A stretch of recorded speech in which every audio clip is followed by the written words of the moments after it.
Paul's Pursuit. Dragon Lords of Valdir, Book 6. By S. E. Smith. Narrated by David Brenin. Prologue. 26 years earlier. Paul Grove stood tall and proud as the cold breeze swirled around him. There was the promise of the first snow dancing in it, but he already felt a numbness that not even the cold weather could touch. He was a huge bear of a man, even though he was only 21 years old. He had always been big for his age, and years of hard work on his parents' ranch had sculptured his muscles early, giving him an even more formidable appearance. He wore his black hair short simply because it was easier to maintain. At 6.5 feet, he had lost the gangly limbs of just a few years earlier. His deeply tanned face reflected the hours he spent outside working in the wilds of Wyoming. Today, it was not his height or build that captured the attention of those standing around.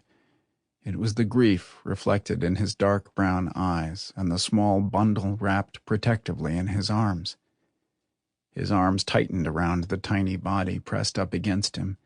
Tears clouded his vision, but he refused to let them fall. He focused on the small, sweet warmth he held close to his heart. It was all he had left of Evelyn, his beautiful young wife, who died less than a week ago from a brain aneurysm. A part of him wanted to rage at God for taking something so precious, so beautiful, far too early. Her beautiful brown eyes, shining with love and laughter, shimmered in his mind. The way she would dance around their little house with a laugh and a song on her lips, still a vivid memory. He had loved her forever, it seemed. When her family moved to town when she was in first grade and he was a big third grader, he swore that he would love her forever and take care of her.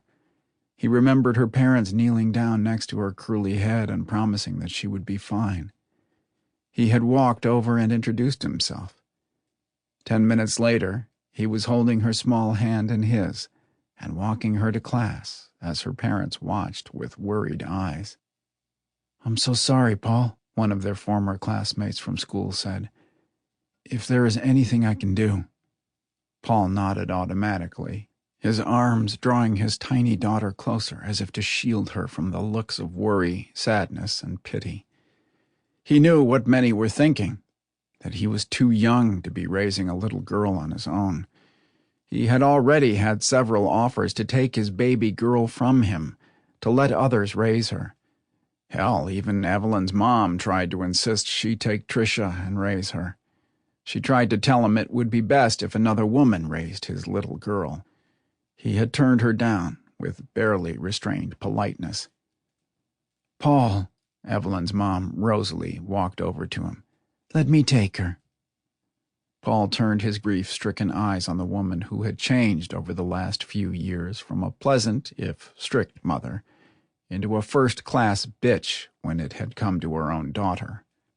Rosalie had changed when Evelyn's dad left her and Evelyn when Evelyn was in 6th grade.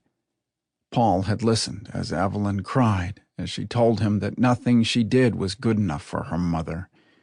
He had doctored the bruises and welts on Evelyn's delicate skin from the times her mother had gotten drunk and hit her over some small infraction.